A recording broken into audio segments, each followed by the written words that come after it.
Ma van kereken 10 éve, hogy elkezdtem Instagramra posztolni a sminkjeimet, úgyhogy gondoltam, nézzük meg pár kedvencemet. Ez volt a legelső poszt, egy ilyen nagyon kezdetleges halo volt. Haircut crease, ez egy Ellen Snyder smink. Egy év alatt mennyit, ha nem is fejlődtem, de mennyit változott a stílusom. Ez volt az első színes linerem, ez volt az első ilyen rainbow szivárvány sminkem. Pár nagy kedvenc.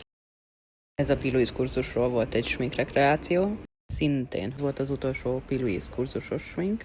Nyilván technikailag nem a legjobb szemöldök, az horribilis. Ez ilyen budget Halloween-i Cruella volt. Tetszik a sárga-pink. It's giving editorial. Makeup artist Barbie. Rajzoltam egy epret a szememre. Már komolyabb szintje a graphic linernek. Ez egy ilyen Halloween-i boszorkány smink akart lenni. Smoky. Itt egy darab valódi szemöldököm sincs. Úgy rajzoltam fel. All-time kedvenc szivárvány. Nem tudom, hogy azóta felülmúltam ezt.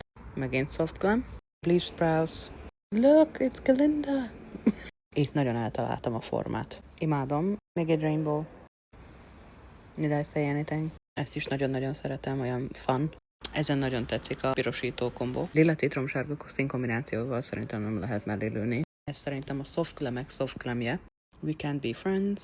Blush Blindness. Egy nagyon recent. És hatalmas köszönet annak a pár embernek, akiket egy kezemmel meg tudok számolni, viszont az első posztok óta folyamatosan lájkolnak, kommentelnek, írnak üzenetet.